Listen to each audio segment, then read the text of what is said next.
Welcome to the Historical Talk Show.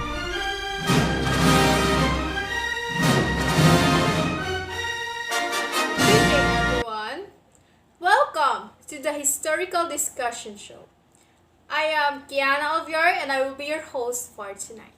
We'll have four guests to respond to some of our question and listen to their perspective and thoughts as they do so. So, without further ado, we'll have four guests to be featured at this very moment to discuss with us. Everyone, hello Miss Kia.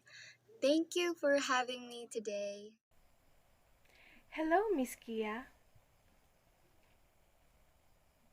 The two handsome men who bring us a great impact in our show for tonight. Let us welcome Mr. Little Esiderio and Edmar Cadyao. Hello, Ms. Kia. Thank you for inviting me to the show, and I'm very glad to be here. Hello, Miss Kiana. I'm glad to be a part of your show. So, without anything else, we'll proceed to our question number one. The question number one will be answered by one of our perspective guests. Okay, so let's start. The first question is, what are your thoughts in communication? How would you identify it? The process of communication, Ms. Kia, has developed through time. There have been different forms and mediums that created a wide variation of the communication process. And I see communication as a connection to the world, since it is our way to give and take information which helps us build understanding with our surroundings. I would like to share with you about the specific period of communication that also contributed, not just in the history, but to the formation of other communication processes, styles, and mediums. Under the classical period is the existence of the public speaking and persuasion, which also marked the classical period of communication study. As you can see, Miss Kia, public speaking is a form of communication wherein we deliver an oral speech to a huge crowd. And during the classical period, skills in delivering speeches about certain topics about this time had made the way for the growth of public speaking, since this type of communication formed in ancient Greeks. Brilliant minds like Socrates, Aspasia, Aristotle, and Plato were regarded as the foremother and forefathers of rhetoric and the field of communication as a whole. There were a wide variety of arguments that developed the formation of the classical period's public speaking. Oh, thank you for answering that question, darling. Let's proceed to the question number two. The question number two, what can you share about the importance of medieval communication? Allow me to share with you some piece of learning from medieval period of communication, Miss Kiana. So during those times, methods of communication during the medieval period were very limited without the use of television, telephone, radio, internet, or any postal services. Correspondence took place in the form of letters delivered by private messengers, letters written on a parchment, or it is a pieces of dried animal skin using ink and quill pen. Only the wealthiest individuals and organizations during that time could afford private courier systems because of the need of horses, accommodations, and travel expenses. This meant that the messengers often worked on a freelance basis, taking messages from several different sources and competing with other messengers to be the first to deliver the news.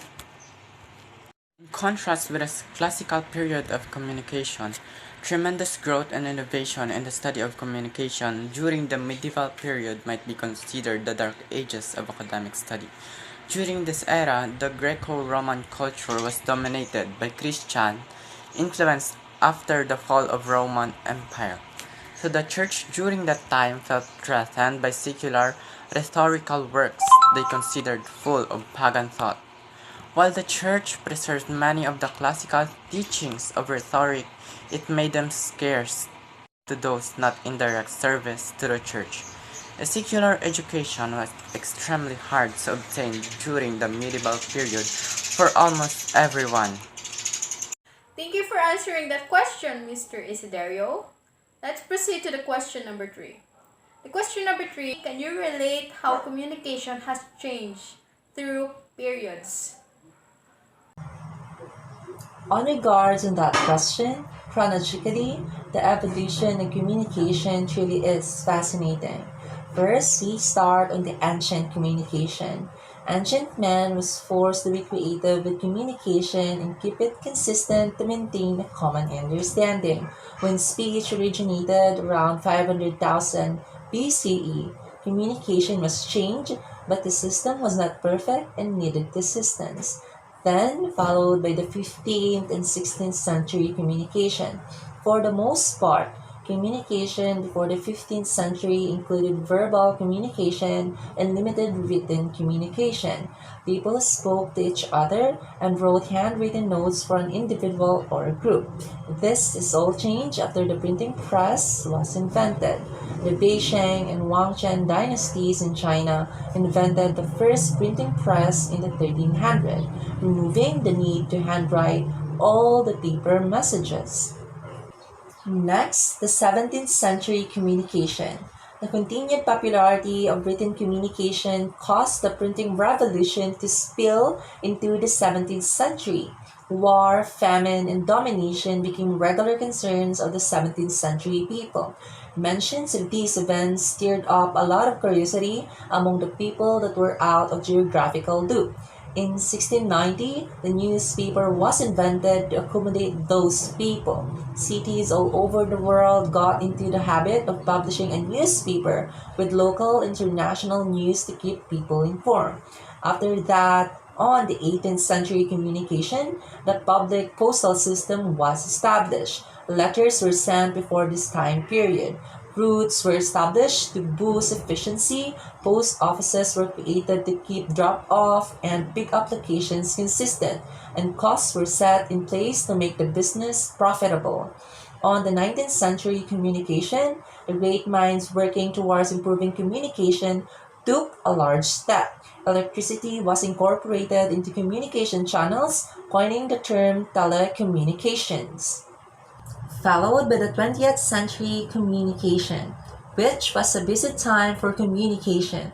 Radio and television became a great source of information in the early 1900s. The telephone became mobile in 1981 and the computer was invented.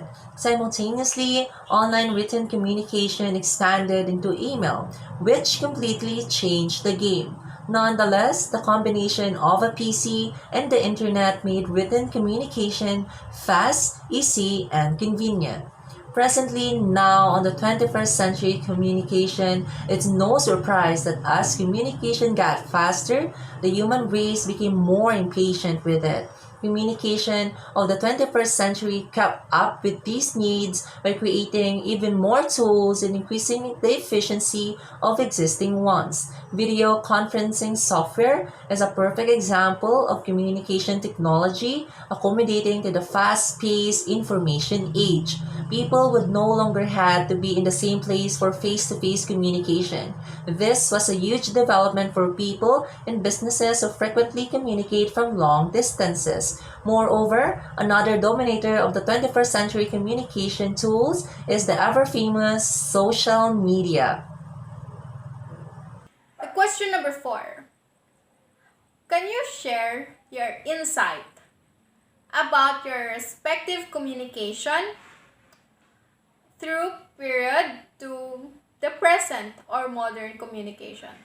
Overall, the Enlightenment period served as a bridge between the past and the present of communication study, the old and the new school.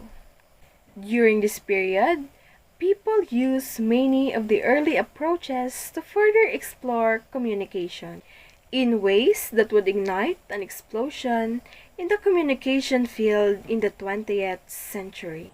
So, thank you for participating for tonight's talk show with Kiana. And I hope you enjoy the segments and that you have expressed your thoughts and opinions into words. And once again, this is Kiana Alvier, your host for tonight.